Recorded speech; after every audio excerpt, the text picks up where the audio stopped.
Happy birthday, dear Chuck. Oh, thank you very much. Yeah, we were recording this on May 6th. I had the pleasure to be able to talk with Chuck yesterday. My brother introduced us. He's a comic book creator, and my brother highly recommended him. He was talking about how good of an artist he is and how good of a soul he is. Thank you very much. That's right. I am your brother's editor, and I've also written for your brother too. Nice. Yeah. So you live over in Toronto. You were living in Texas for quite some time. So how do you like the North? How do you like the Great North? So, I mean, I grew up in Canada, so I'm used to it. I really preferred, like when I was in Texas, I preferred the weather, for sure. I remember when I was married for 25 years, got divorced about a year ago. And so, about 13, so in 2012, my wife at the time and I, she was from Texas. And so we decided to move the family down there. And I remember everything was just kind of working out. And she said, "So do you want to move to Texas?" And I said, "Can I swim on Christmas Day?" And she said, "You can." I said, "Well, then, fuck winter, let's do it." And so we did. And I had a really good time with it. What part of Texas? We were right in between San Antonio and Austin. So yeah, about and literally where we lived, we could be in either city within the hour. I was actually in Austin about 2 years ago. I was spending some time with one of my buddies that I did some nonprofit work with, and I've also been to Orange, Texas, where I was helping out with the hurricane relief over there. You guys get swamped over there. Oh yeah, yeah, yeah, absolutely. And where I was, especially, the big issue there is that we've been in a drought, and in fact, the area that I was living in is in such a drought that the lake we lived on is at 40 something percent of its capacity right now. And so what would be brutal about there is that you would almost not hope for rain because it's so bad that when it did rain, because the earth is so hard, the rain would basically just bounce off of it and we'd flood instantly. So what you would need Jeez. is long periods of intermittent rain, which just didn't happen. So yeah, even if you did get rain, it was bad. So whenever, of course, it, we were a couple hours from the coast, but whenever a hurricane or something hit, we would usually get the storm aspect of it, and that would hit us pretty hard, and that would turn into flooding, pretty much for sure. That sounds rough over there. Cause yeah, when I was over Yeah. in Texas and then east and western Louisiana, they got hit with a hurricane, and then all of a sudden it turned into flooding, trees falling down, people actually getting displaced. It was definitely a nightmare to say the least. hmm And you guys are some hardy people over there.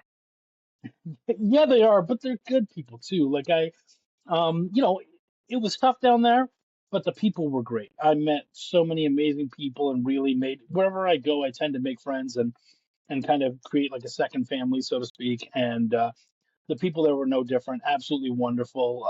Love my Texas family very much.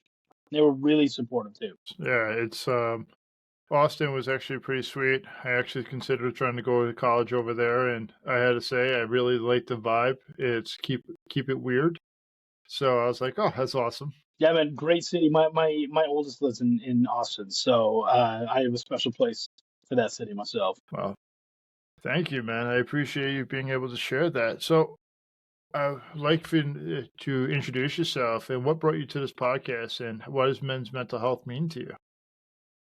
Well, I'm Chuck Pineau. I'm a writer and editor for comic books and novels. I'm in my mid 40s now, and so why is mental health such a big deal to me? Well, I mean, it's obviously it's not just men, but being a man, that's a big deal. And also, I mean, we're taught as men to really swallow our emotions so much.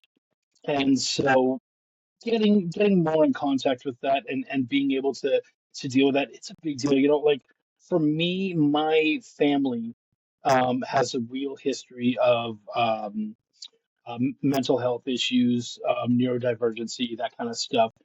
Starting with, well, I mean, I'm sure it goes further back, but my grandfather on my mom's side has had Tourette's, which is virtually like an anxiety disorder of sorts. And then throughout the family, there's been, bipolar, depression, anxiety, schizophrenia, multiple cases, like all sorts of stuff. So it's always been a part of our lives.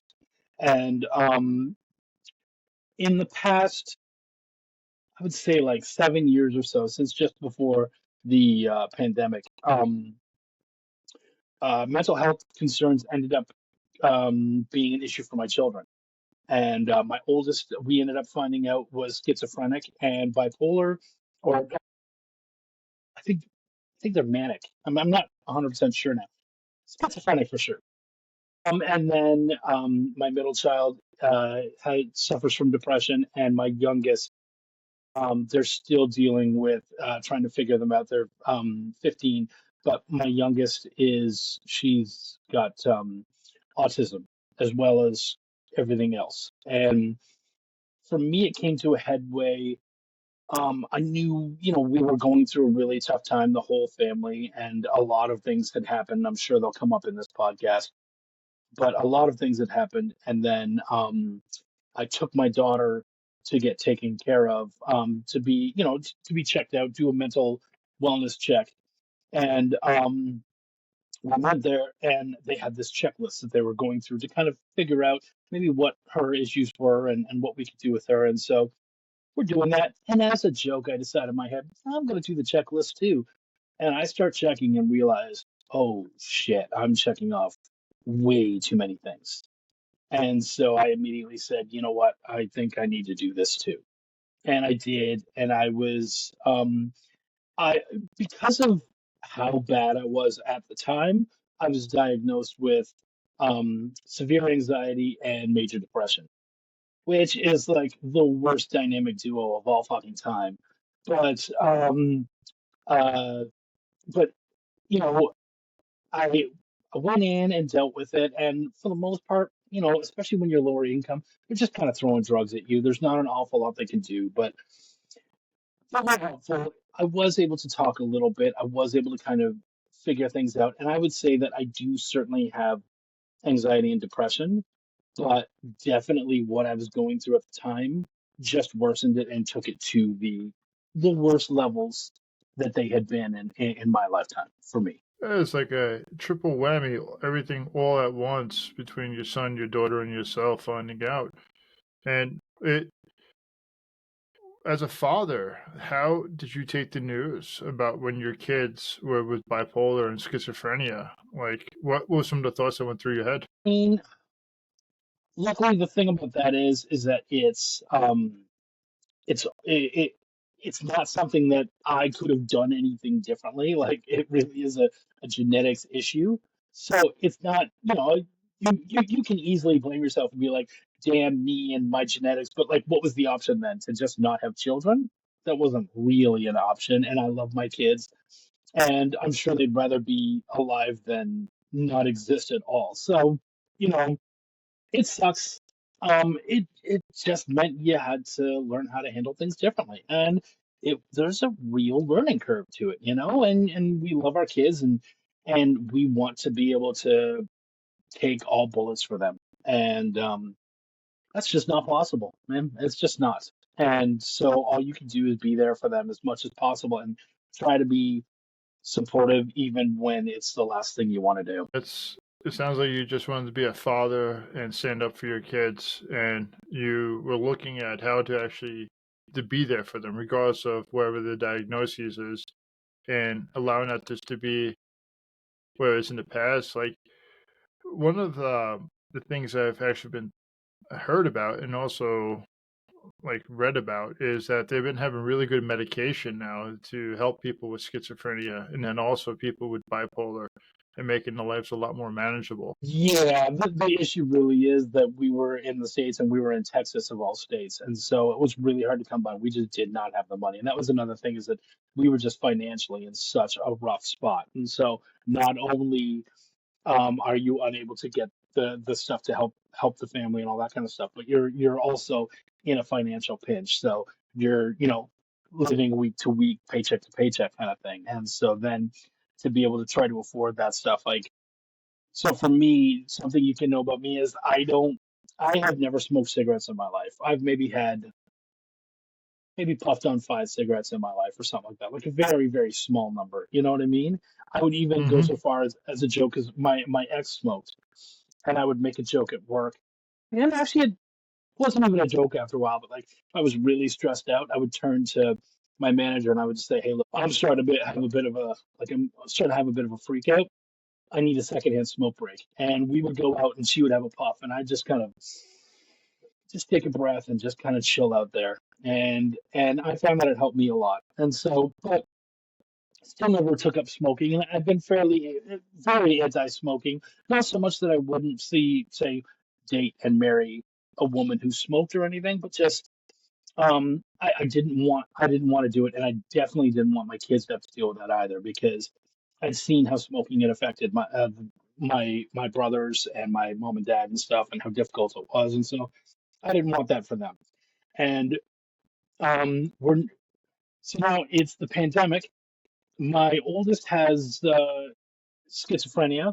There's not a lot we can do, and the meds that they are taking, they're still trying to find the right dosage and the right kind. So they're having a really hard time. And the oldest does the research and comes to realize that nicotine actually can help with kind of dropping down a lot of the highs of Mm. the schizophrenia. Of course, looking into it, yeah, they weren't wrong. And so they, at the age of like, I think it was like 17 or something, would have a smoke or two a day. It pissed me off. I didn't like it.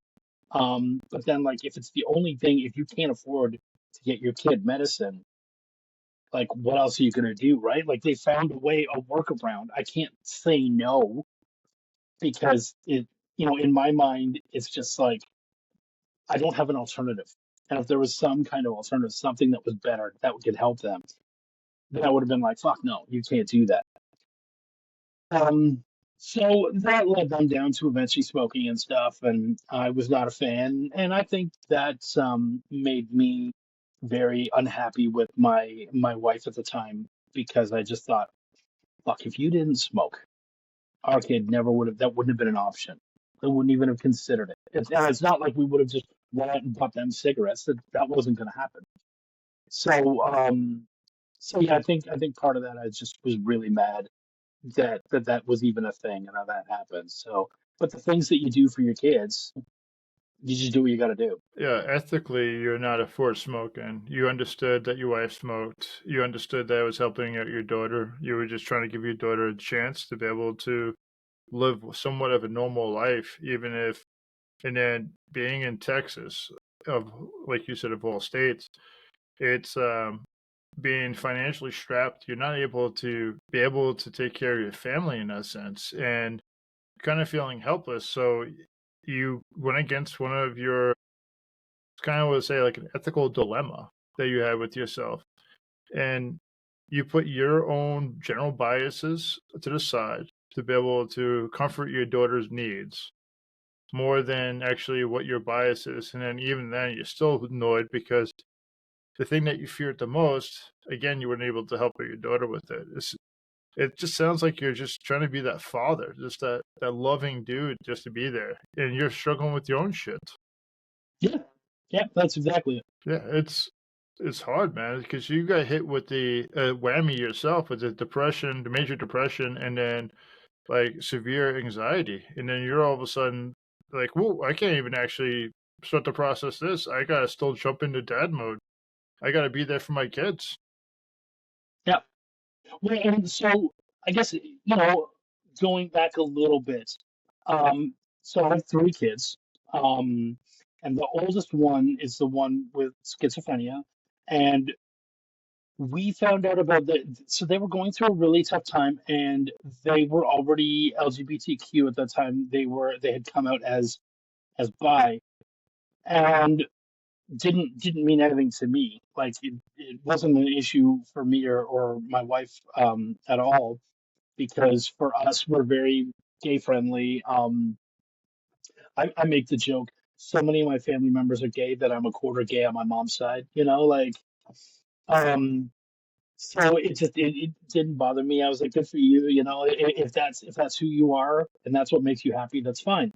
But then they found out they were trans and they didn't know how to deal with that. And they didn't know how to talk to us about that either. Even again, it wasn't an issue for us, but they just didn't have the conversation. And being trans in Texas gotta be just total shit, like just the worst. And so back in 2000, I think it's like 17, they ran away. I was working, it was early December, and not that you could tell from outside because it was beautiful out. And I was working on the weekend, and I get a phone call from my wife just saying, you know, can't find them anywhere, don't know where they are, got home from work, And I said, well, I mean, go looking for them. They might have gone out for a walk or something. And their dog was gone too, so maybe they'd taken the dog for a walk. But after hours, like you have no clue, right? So finally, we were able to contact them, and what they had done was they had gotten a friend during the day while we both went to work. They had gotten a friend to drive them to Dallas and then hitched a bus from Dallas to Minneapolis. And their idea was that they were going to leave the country, go stay in Minneapolis for a while with some friends, and then in the new year they were going to go to Canada where they assumed everything would be better. Which, by the way, they realized it, and I think we can all realize it. The grass is not greener on the other side. Canada's great, and I love my country, but there is hate absolutely everywhere. So, trying to escape that is sadly really difficult. And what you just need is a really good support group of people who love you and care for you.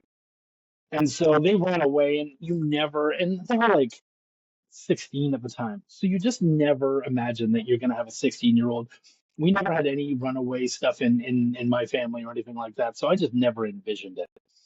And so ran away, and we did finally get in contact with them. And I was just like, look, we're coming to get you tonight. Like, I'm just going to get in the car and drive up there. And they were like, no, no, no.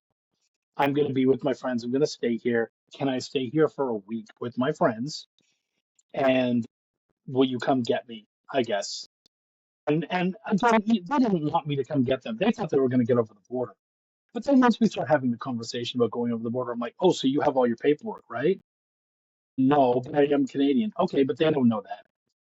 So even if they contact us, yeah, of course, we're going to tell them the truth and everything. They might let you over, though it's still very doubtful.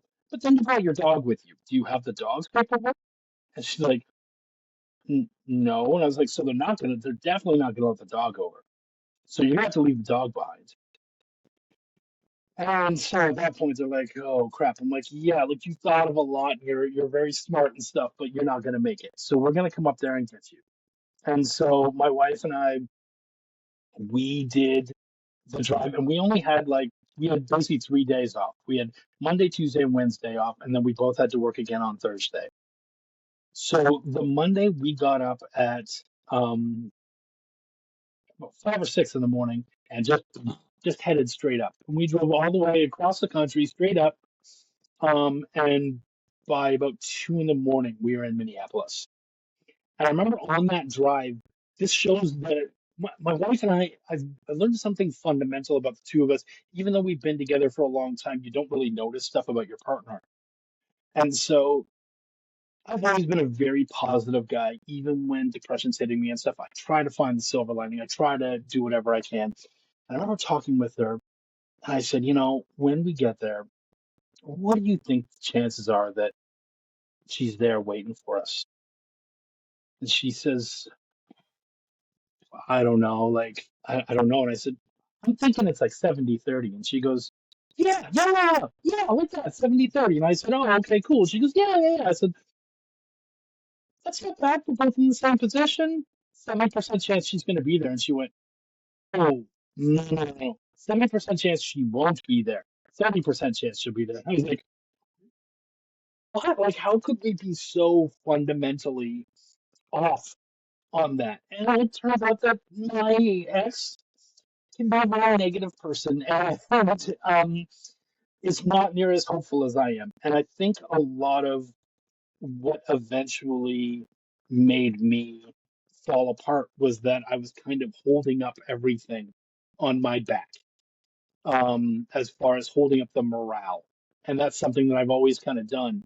And when you realize that you're the only one kind of holding up the morale, you guys might not be able to see this on my hat, but my hat actually says, "Give a fuck, Chuck." Because whenever I have podcast shows, I always end it by saying, "My name is Chuck, and I give a fuck." And it is something fundamental about me is that I really do care, and I want to give a shit about you and whatever you do, as long as you're not bringing harm. And so with my own family, I was the one who kind of kept the morale going. And so to then find out that, man, you've been doing it by yourself for the most part, with her kind of helping out here and there, it was really difficult. And I think at that was when things really started to deteriorate. Because then now you've got this major structural crack, and everyone sees it. The whole family sees it. Even the little ones see it. And so then that starts to fall apart, and everyone starts to be able to have their things. And so as that stuff happens, we just start dealing with it worse and worse because we're just patching at this point. There's no actual fixing things. There's no making anything better. You're just trying to stick your finger in this hole to stop that leak while another one starts spraying. So you started off the conversation, or you started off this part of the conversation of, hey, I just got a soup sandwich. My daughter came out as bi. I'm okay, I'm great with that. That's my daughter. I love her. And then all of a sudden, she comes out and says, I'm trans. And you're like, cool, I got you. I'm your dad. Don't worry about it. I'm big enough. I'll put you on my shoulders and I'll carry you home. And then it went to the next part where it was like, I don't think you understand. And you're like, please give me a chance. Please give me a chance. I would love to hear your side. I would love to hear your story. Like, you don't need to run away. You don't need to take the dog. I'm glad that you took the dog. That made you feel safe, even though I didn't want my dog gone. I'm glad that the dog is actually keeping you safe. Like, I mean, do you really want to go to Canada? I hear you. Like, I don't want you to go to Canada, but I love you. If you're gonna go, please tell me where you're at, because I give a shit. I don't care if I have to drive to Timbuktu or Northwest Providence to go pick you up. You're gonna go drive there. You can go pick her up, because that's. I might be using the wrong pronouns right now, but you went off of daughter, so I apologize if I'm misgendering her. And it's In fact, it's okay. They use both, so you're good. and it's just you're showing up. You're showing up, and you're like, I don't care. I love you. It doesn't matter where you go, what you do. Just have dialogue with me. I'm not asking you to Yeah. close off dialogue. I just care. 70. Go ahead. No, I was agreeing with you. Yeah, and like you giving a shit, or like give a fuck Chuck, like your hat says. It's just being there and accepting a person for who they are, not what type of labels they want to put on themselves or what is the appearance of them. It's more of, hey, I know you're hurting. I get it. I love you. I know that you're hurting. I'm still going to be your dad. You want to reject me. That's outstanding. But I'm just going to pick you up and throw you, and I'm just going to club you to death. Pretty much just put you on my shoulder, and then we're going to bring you back. But that's like such a helpless feeling where a lot of men don't have that opportunity to be able to express that self, to be able to show that type of love and being able to show that type of care, because any slight emotion change in it, it would be like, ooh, my dad's a bigot. My dad's angry at me. And instead of just being able to meet your child where they're at, you're like, hey, I love you. I don't care. And it's a tough situation because you're dealing with your own depression. Like, you probably in your head, you might have thought, now I'm not trying to put words in your mouth. Like, is she abandoning me? Is she leaving me? Did I fuck up? What's going Yeah. on? And then the anxiety part is like, holy shit, what happens if I can't find her? What happens what happens if she just leaves the dog because she's like really this fearful? Like, Yeah. did I screw up by moving her to Texas? What am I doing wrong? And it's not really always having an outlet, because you're saying that, hey, 70-30 she'll be there. My wife is saying 30-70 she'll be there. Yeah. It's difficult. Well, and when I hear her saying 30-70, then you go, well, then am I naive? Like, am I off? So, that's where the anxiety, of course, kicks in and goes, because the anxiety's not going to let you get the win, right? So it's not like you're suddenly going to be like, oh, no, she's just mental. It was like, no, no. Are you the problem? Now we have to go over this and we have to think about this. And you have this long car drive where you have to deal with it. Now, again, got the car drive, got there, picked them up, and the car ride home was amazing. Like we actually, like I even said, we are not talking about this right now. We had all been by that point, we'd all been in the States for I think like 6 years or something like that. And so I was just like, you know what? Let's do something to remind us of home. So in Minneapolis, at that huge mall, is a Tim Hortons. And for those of you out there who don't know, Tim Hortons is Canada's favorite place to get coffee and donuts. So we went there and we spent like an easy 40, $50 just on donuts, Timbits, coffee, like everything we possibly could. Just and it was just like a complete dopamine thing, and it was amazing, and we loved it. And then we just slowly talked about things on the way home, slowly introduced things. If things, and you know what, actually, I was going to say if things got heated, but they didn't even ever get close. We really just wanted for everything to be good, all three of us in the car. And so it did work out. But even then, like even when you get home, that's a win. But they still have the rest of their high school experience, and you still got two more kids on the way. So yeah, that was just like the first big crack, and it just kept on cracking. So, question for you, because this is the story that you led with, really. You did lead with the divorce, but you were married for 25 years. But how, were you ever able to really process, like, your daughter leaving? Or was it just like, hey, I got to push this down, I got to keep trucking? You you know what? I don't know. I can't. I guess I want to say, over time we discussed it and worked it out, but I don't know if I ever just sat back and processed it. I think again, we as men were often programmed to fix things. And so I was more focused on trying to keep the family and shit mentally and physically okay. And so I don't know that I was necessarily processing it. Like more things happened later on with her and one other kids, and that just continued to make things worse. And of course, to remind me, like I don't know if I'm processing this stuff great. Now I certainly tried, like going to therapy and stuff, and even then it wasn't really therapy. It was mostly just like we would talk every couple months, and then I would get more drugs. Um, so but still, like I was learning as much as I could. I was doing research because as a writer, I want to know more about people anyways. So I was trying to learn more about the things that had happened to me and trying to talk more with the especially the kids. And I was more focused on I think the kids and trying to be okay with them. And I think again that was where my wife and I we had such a good marriage. Really, like I mean, it's funny. We're divorced, but we still talk fairly often. She messaged me today for my birthday, and we both ended the conversation by saying "I love you" because we do love each other. And I think the thing is that we were such good friends, but then at the end of the relationship, we just weren't a good couple. We weren't taking care of one another. We were taking care of the kids and ourselves, and we were not focusing on the marriage.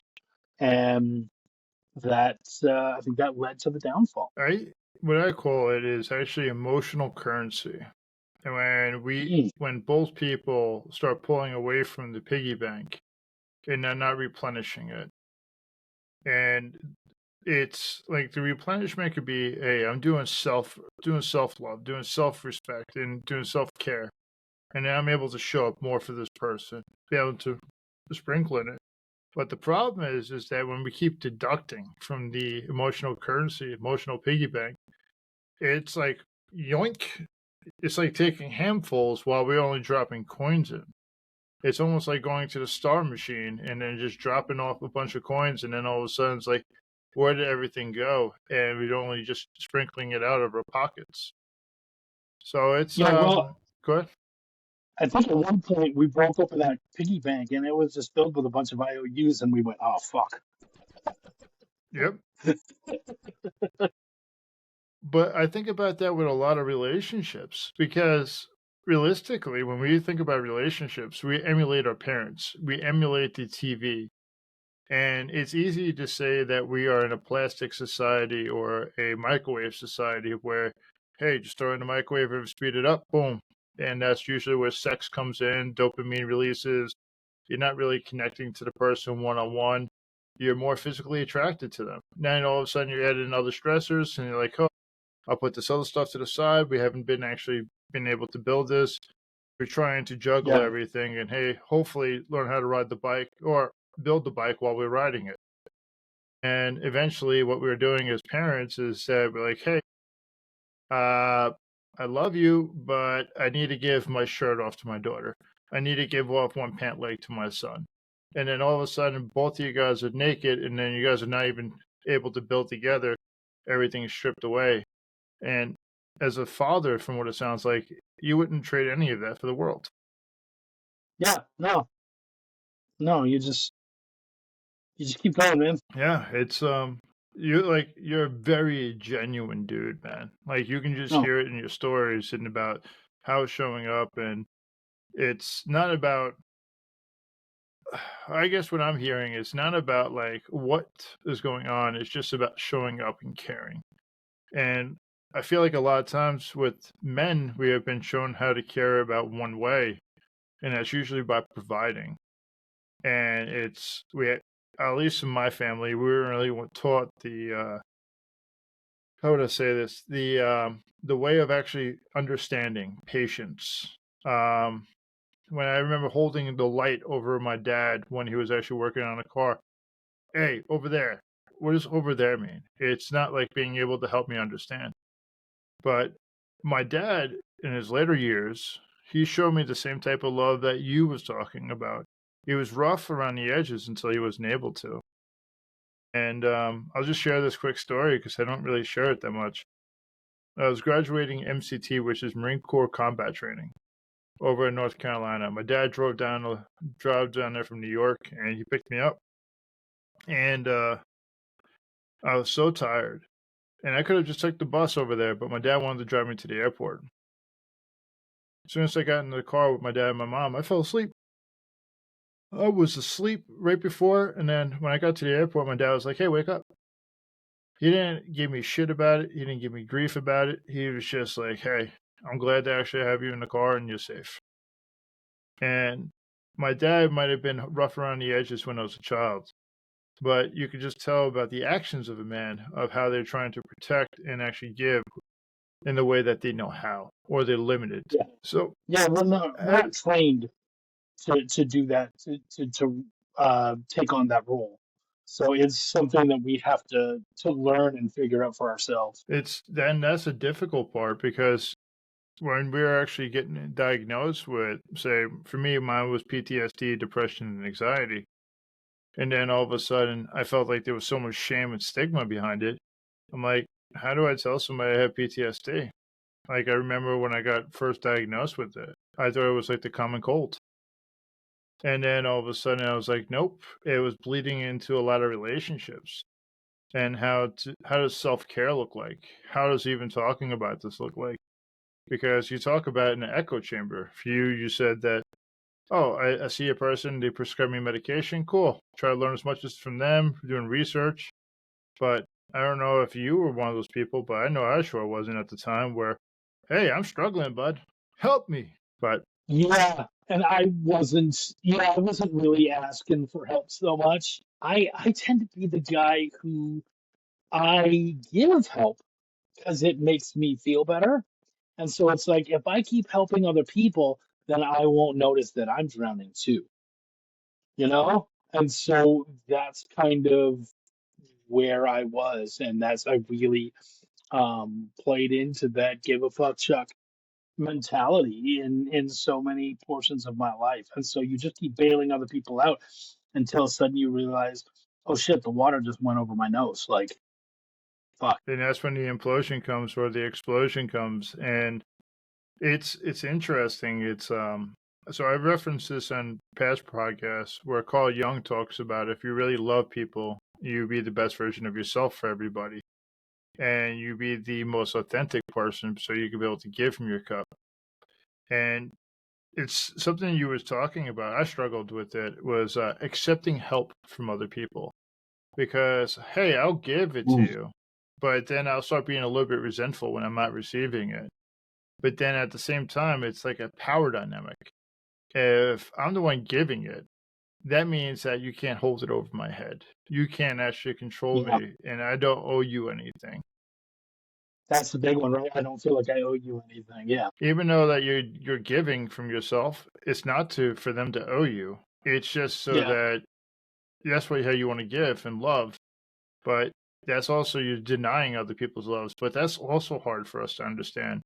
Growing up in a lower social economics, that's what it is. Usually, relationships are tit for tat. yeah. Well, I mean, because you're helping other people out, but you also you need to try to get out of this area, this shit too. So of course you're hoping that other people will do the same for you. And so yeah, you look for people who can maybe offer you something that you don't have, or is so that like I'll we can use my shovel and your bags, and then we'll be able to do both of our yards. Like we'll be able to work both of our properties or something like that. You find people equipped in different ways, and it just doesn't always work out like that. And it Yeah, shouldn't have to either. because I will tell you, living here in Billings, Montana, after I got out of hospital doing a 13-week residential program for post-traumatic stress disorder, I learned a lot about being vulnerable. I came out of the hospital with this idea. I called it radical rejection. I said, I'm just going to be me. If you like it, great. If you don't like it, great.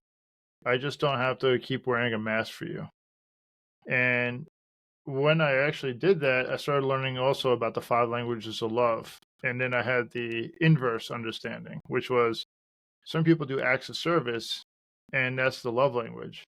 But say if mine is not and I reject it, what I'm doing is rejecting their love. And I'm not actually understanding where they're coming from. So understanding how a person is trying to treat you, and then also understanding how do you want to be treated, and coming to a compromise from there. But also understanding that if a person shows you love from doing acts of service, that's just them loving on you. And it's okay to have a Yeah, buddy love on you or another friend love on you, even like your kids loving on you. But if you filter everything into only the way that you want to receive it, you start cutting out every all these other aspects of your life. yeah, yeah, absolutely. We So got we deep. gotta well, we did. This is the type of conversations I like because what it does, it actually allows us to expose ourselves a little bit. And what I realized when we expose ourselves, it's just being authentic. It's not about actually having this facade of being a strong person.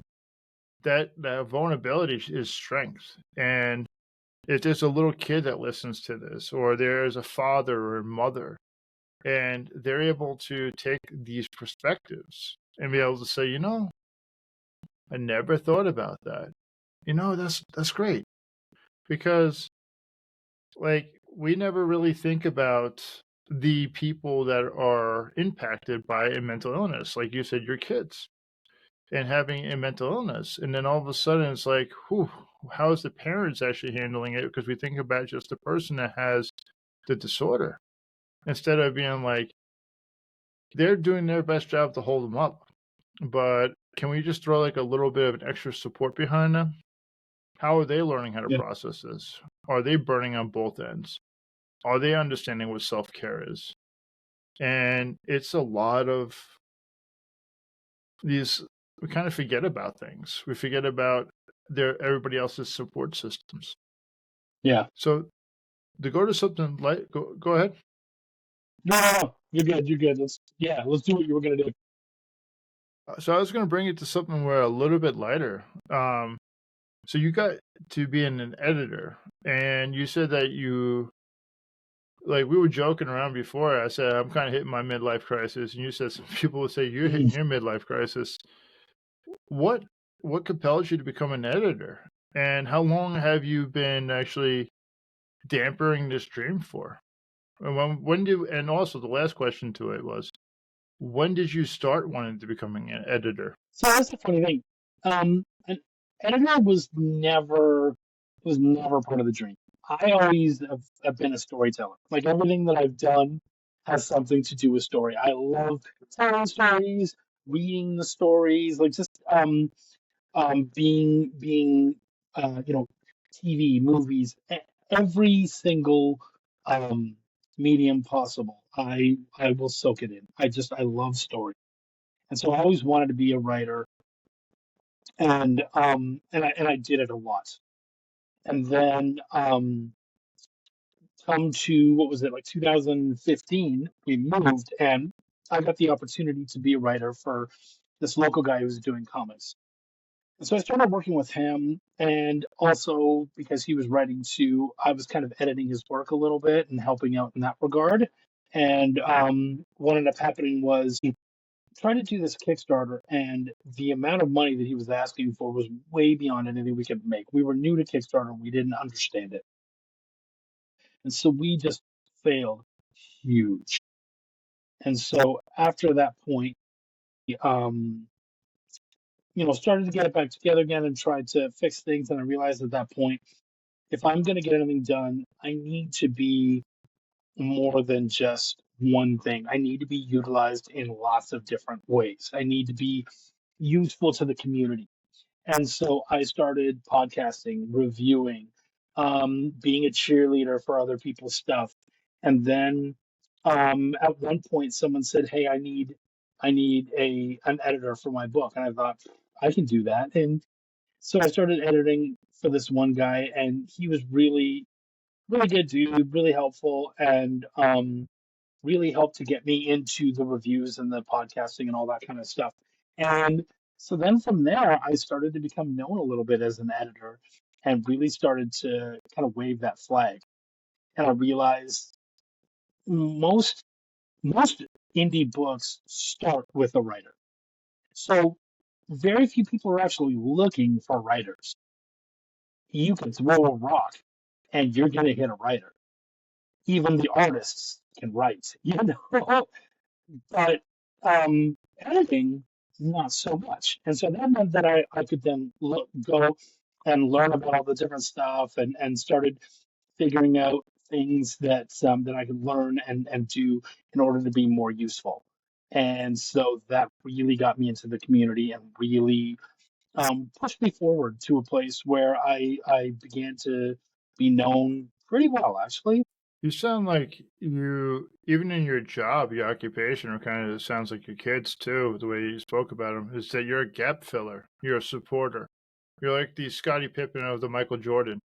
You're able to That's be lethal all on your own, but you're able to definitely make sure that the cast or the lead star shines the brightest. Yeah. I mean, I'll always tell them, even with your brother, I'll always say, man, the most important thing is the book. My name, I don't care about it. Like even like as an editor, so often, especially like when I take over for someone who is new and I help them out, they, you know, when we're really new, we're so excited to see our names on the books and we want to see our names on the covers. Really, especially for indies, the honest truth is your name is not selling a book. It doesn't need to be on the cover. It doesn't matter. My name doesn't matter. Your name doesn't. It doesn't mean anything. You should be credited inside the book, of course, but on the cover of a comic, it's just not necessary. And people would want to put my name on the book, and I'd be like, "Dude, you don't like. You really don't have to do that." And they're like, "You're being sweet," and I'm like, "No, really. Like, I'm just the editor. I know my place. I know what's important, and all I give a shit about is that the book is the best version of itself. We're not gonna make the most amazing thing ever made, but we are gonna make the most amazing version of whatever the fuck it is we're doing right now. And that's all we're here to do." It's It's like truly altruistic. And when you're going out from an altruistic place, that's when the best way to support it. And you're being penny poor dollar rich in that sense, where it's like, Yeah, it's not about this glory right now. It's about the people. It's about the book, like you said. It's about pushing it forward. It's not about me, it's about us. And the best thing for us right now is not about the glory of the name, it's about the the product that we're moving. Because if yeah, we get exactly. all wrapped, go ahead. I was just saying you're dead on right. Yeah, like for instance, did you know that Charles Dickens, the editor for him was Edgar Allan Poe? No, no, I didn't. Yep, and Edgar Allan Poe used to rip up his stuff and mark it all up. And Poe was usually known for what his writings, his short stories, or his philosophy of composition for short stories about the length of it. But when we call it Charles Dickens, used to send in a page per week to the magazine. He used to rip it up and pretty much tell him that he needed to fix it. And we always know about Charles Dickens. We know about all of his stories, but we don't usually Yeah, hear about the person that was so harsh to him, because people will say he was harsh because of the way his tactics were.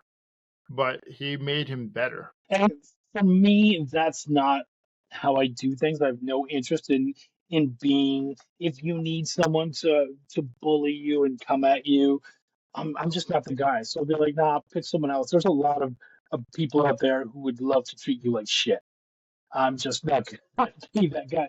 But I will be, you know, harsh when it needs to be. Like I have had to, have conversations where it's just like, buddy, you're way better than this. This was not up to our standards at all. And when you get to know the person that you're working with, you can you can find out exactly which buttons to press to make them go, oh yeah, I need to fix this. And so, I learned to press those buttons, and I do that pretty well. You know what I found is, even in the job that I do, so I work for the BA as a peer specialist, and I also do this podcast. But something I paid attention to is that when you're really, really kind to a guy that has not usually had kindness in his life, he's wanting to know what you're trying to do to him, how you're going to try to rob him, or how you're What's going your to angle? manipulate. What is your angle? A lot of us coming from lower social economics, we're like, why can't we just have somebody be nice to us? So I respect that. And you being Canadian, that's like probably the most Canadian statement you could have ever did. We say sorry about everything. Actually, my brother's from Canada. I don't know if you know that. He was actually born in I do. Ontario. Yeah, but he's not like that. He's more New Yorker than I ever was. I live Yeah, over he here is. in Montana, the great state. But you know, I definitely want to. I'm definitely going to send you another message for another time. But I wanted to take the next like 10, 15 minutes or so and devote it to what's a powerful message that you would like for other people to hear that you wish you heard when you were younger, when you were the kid growing up, when you needed this message the most. Oh man. You know what? I think that the fundamentally one of the biggest issues is that we see things when they're done, and we so rarely see the actual construction of something, or even like from the ground up, the planning and all the other stuff that goes into it. And what you don't realize is there is so much fucking failure that goes into success.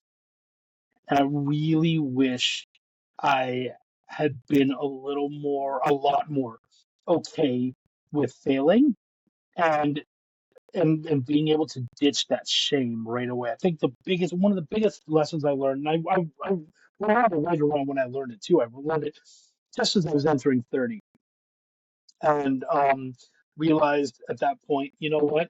I got to start dropping this shame, start being okay with fucking up, and understanding that it is what it is, and then learning from it and being better afterwards. And so I think the sooner we can see that in ourselves, the sooner it's also easier to see it in other people. Um, man, the greatest. successes on our planet, they all come from failure. Like, I mean, I'm not, one of the things that I love to talk about is I'm a big poker player. I love poker. I'm not a gambler, but I love to play poker. And we say in poker that if you win, you didn't necessarily learn anything because you can get lucky and win. But it's when you lose, when you screw up, when you make those failures, that's when you learn. Someone bluffs you. Now you're learning their tells. You're learning their style of play. You're learning how to refigure your game, and so it's definitely a game of failures. And I think the more we're okay with failure and okay with getting rid of the shame and learning from those failures, the sooner we're going to be much better. Well, it kind of reminds me of a quote. And have you ever heard of this quote from Thomas Jefferson? The harder I work, the luckier I get. No, I don't think I have heard that. It's also attributed to Samuel Goodwin as well. But Thomas Jefferson, they said that the harder I work, the luckier I get. And in the Marine Corps, it was something a little bit different. The more I sweat, the less I bleed. But in that, both of those come to my mind when you fail. You fail in a place, and you continue to grow. Ryan Leake's book, Chasing Failure, great book. He was all talking about like you get closer to getting to your goals in life by chasing the failure, by chasing something that you worried that you would not be able to achieve. So you failed before even doing the first point on the paper or trying to work out. And it just resonates with me that going after that infantile mindset, being creative, wondering, it allows you to explore more than actually failing. And I think failing is the part of success. Yeah, yeah, that's it.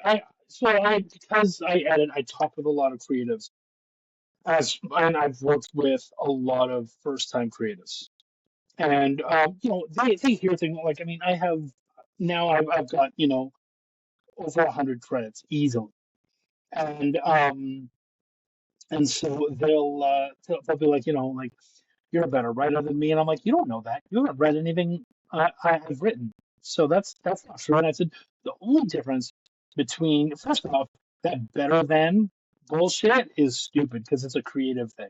So that stuff doesn't matter. So why you're even thinking like that is just silly. But the only difference between me and you is that I did it and you didn't. So if you want to change that, just fucking go do it. Like, I'm here. Being paid whether you finish this book or not. And let's go. And actually, you know what? Your brother is a really good example of that. He just succeeded in his first Kickstarter. He and I have been working together off and on since 2019. So we've been working together for 6 years. He's been drawing and writing and paying people and doing everything he could to try to make it happen. And he's finally finished his first book, finally after 6 years of failing and not quite doing it. And he is someone, he will not agree with this, but he is someone to look up to because he did it. Like, after all this time, he didn't give up. And you know better than I do, he's definitely had his issues. Like, he's had a lot of mental health concerns and a lot of stuff come up in his life that continued to knock him back. And here he is 6 years later. And even in the midst of, I know that recently he had a difficult time himself, he's still got the Kickstarter done. He's making the book. He's getting it all finished. And, in the next couple months, he's going to have a book in his hand with his name on it. It's going to be awesome. And that's because he did the work and he finished it. And that's all he had to do. So talking about my brother and talking about a person like you, we talked about this early in the podcast, which was or the episode where it was a person that would give but not receive. My brother, I looked up to him for years. We grew up in a kind of a very depressed house in a lot of ways. Fortunately, like I could talk good about my dad, but I'll talk about the time period in the bad time. He used to drink away the money. He used to gamble away the money. And we would come home. Sometimes we didn't have electricity. Sometimes we didn't have heat. I remember one time not having running water in our house. We grew up in Long Island, New York, an area that you would think would not have that Yeah. issue. But I'll tell you this about my brother, and I remember this. He used to buy me clothes when I was a kid. He used to take me to, I think it was a Tilla's flea market, a TS flea market, and buy me pants and shirts. And I would wear mostly his clothes. He sent me to basketball camp when I was a kid because he wanted me to play basketball and learn about it. And my brother didn't have a fucking pot to piss in, but he was sure to give everything that he had. My dad, when my dad was normal, he would actually give his shirt off his back too. That's where he got it from. And when you said about my brother finally doing it, you have no idea how proud I am of him. I would have funded the whole thing if he let me. And it was Right. just because it's just because I want to see him do his dream. This guy right here, he is passionate. He is a hell of an artist. And talk about a guy that was gifted when he was a child with art, and then he just put it away for years, pulled it out again, went away for years, pulled it out again. He is gifted. He is really, really gifted. And is he Tom McFarlane? No, but is he actually really awesome with it? Yeah, and I really want to see that dude succeed so much. And I'm glad that you brought him up. Like after 6 effing years, my Hmm. brother is finally able to do it. But Chuck, last big question for you. What is the message? What is the last bit of message? I know you talked about failing, but what is one last thing that you wanted to achieve by coming on the podcast? Man, you know, I think it's just, I think that most of my podcasts, now especially, are going out there and trying to push projects and help projects that I'm a part of. And, one of the things we have to remember is that we're a part of a community. And you always have to give back. And over the last year, this last year was quite literally and without hyperbole, the worst year of my life. Like mental health, the worst. So close to ending it and being done, and just brutal. And I had certain people in my life. I had a buddy of mine who had been divorced a year prior, and so we became divorce buddies, and we would talk about our divorces, and we'd be there for each other. I had another buddy who was going through a massive depression as well. We became depressed buddies, and we would, when one of us was having a really difficult time, we would get together and we would talk, and we would talk the other guy through it. And even if we were both sad, we both shared the bullshit, and it just ended up being a little bit easier when you were sharing that and just trying to trying to feel a little bit better. And I guess for me, this is my community service. This is people have helped to lift me up. The only reason I'm alive here today is because so many people gave a shit about me. And so I guess I don't know who the hell out there is listening, but I give a shit about you. Chuck gives a fuck about you. And I want you to just be better. Just keep on fighting, man. And so my reason for being here today is just it. This is my community service. People have done this for me, and now I'm doing it for you. Please just keep fighting, keep at it. It will get better. Um, you got to find your place and your people. And where you're at right now might not be the people and might not be the place. So just keep looking, keep going. Thank you, give a fuck, Chuck. I really do appreciate it. Very happy to do it. Thank you, boss.